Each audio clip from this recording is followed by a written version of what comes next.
बिस्मिल्लाहिर्रहमानिर्रहीम। अस्सलामुअलैकुम मेरे प्यारे भाई बहनों, आप सुन रहे हैं सूरह अन-नज़ियत की नूरानी तिलावत।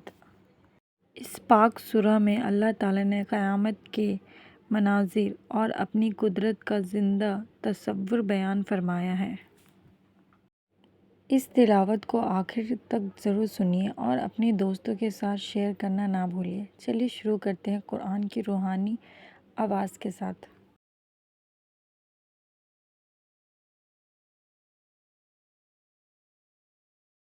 والنازعات غرقا والناشطات نشطا والسابحات سبحا فالسابقات سبقا فالمدبرات أمرا يوم ترجف الراجفة تتبعها الرادفة قلوب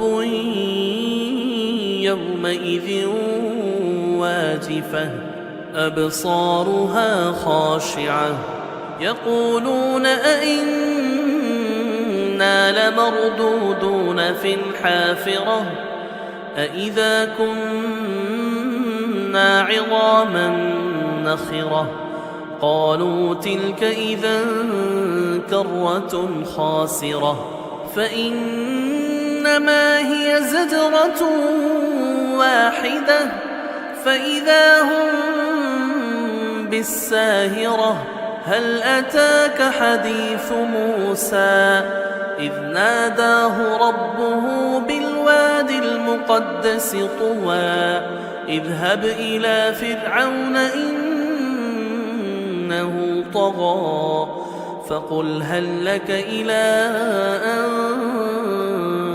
تزكى وأهديك إلى ربك فتخشى فأراه الآية الكبرى فكذب وعصى ثم أدبر يسعى فحشر فنادى فقال أنا ربكم الأعلى فأخذه الله نكال الآخرة والأولى إن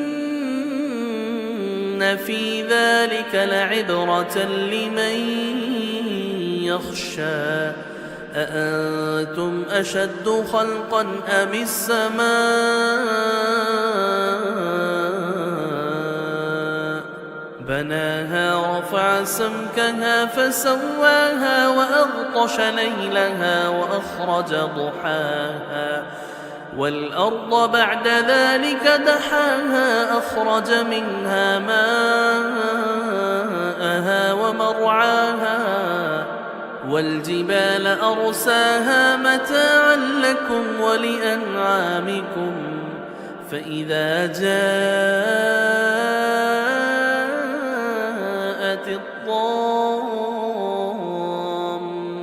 الكبرى يوم يتذكر الإنسان ما سعى وبرزت الجحيم لمن يرى فأما من طغى وآثر الحياة الدنيا فإن الجحيم هي المأوى وأما من خاف مقام ربه ونهى النفس عن الهوى فإن الجنة هي المأوى يسألونك عن الساعة أيان مرساها فيم أنت من ذكراها إلى ربك منتهاها إنما